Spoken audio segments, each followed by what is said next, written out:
धनुभाऊ, तुमच्यावर 2-3 मेजर आता परत आरोप केले जात आहेत की मंत्रिपदाचा असणारा लाभ घेणं आणि याच्यावरनं तुमच्या थेट राजीनाम्याची मागणी करणं. एक बघा, या विषयावरती मी काही उत्तर देणार नाही.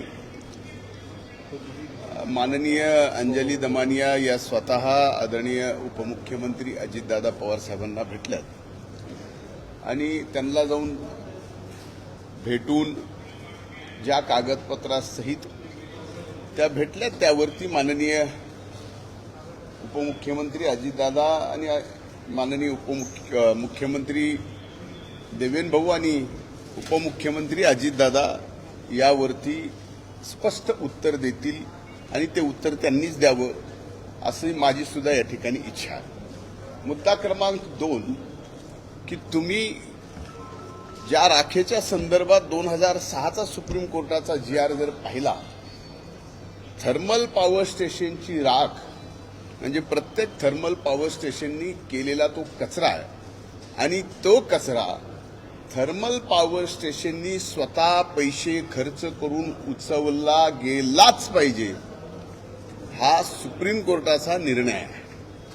आणि अशा निर्णयाच्या बाबतीत हे डायरेक्ट सरकारशी संलग्न नाही, महानिर्मिती एक वेगळं मंडळ आहे, त्यामुळं मूलतः याच्याशी प्रॉफिट ऑफ बेनिफिटचा विषय कुठे येत नाही.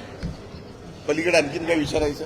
संदीप क्षीरसागर यांनी म्हटले कृष्णा अंधारेसोबत काहीतरी वाईट घडलं असेल, सापडले. आता एवढं जर संदीप क्षीरसागरांना माहीत असेल, आणखीन कुणाकुणाला जे काही माहीत असेल, याचा अर्थ मी असा समजतो की त्यांचे आणि त्या आरोपीचे कुठेतरी आता संबंध आहेत आणि ते संबंध असल्याशिवाय ही माहिती त्यांना मिळू कशी शकते? जी माहिती त्या कृष्णाला काय झालंय काय नाही झालंय याची पोलिसांना माहिती नाही, तुम्हाला माहित नाही, म्हणजे तुमचे एवढे मायक्रो कॅमेरे त्याला माहिती नाही, तर त्याला कशी माहिती असू शकते?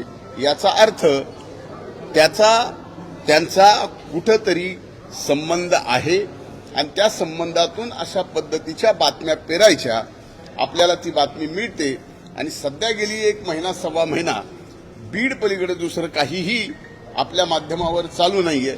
म्हणून माझी आपल्याला हात जोडून कळकळीची विनंती आहे, या माध्यमांच्या बाबतीमध्ये सबंध बीड जिल्ह्यामध्ये लोकशाहीचा 4था स्तंभ म्हणून जो मान आदर, जो रुतबा आजही आहे, ते कुठंतरी हळूहळू कमी होत चाललं आहे. एक मला पूर्ण बोलू द्या आता.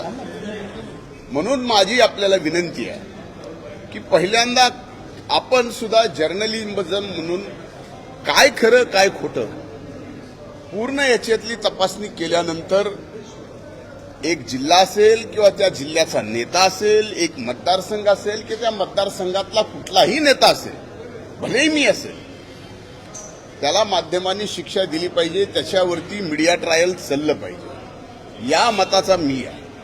पण ज्या संतोष देशमुखची ज्यांनी निर्गुण हत्या केली त्या हत्येकरांना फास्ट ट्रॅक कोर्टामध्ये नेऊन फासावर घातलंच पाहिजे. या पहिल्या दिवशीच्या भूमिकेत आणि आज माझ्या भूमिकेत कसलाही बदल नाही.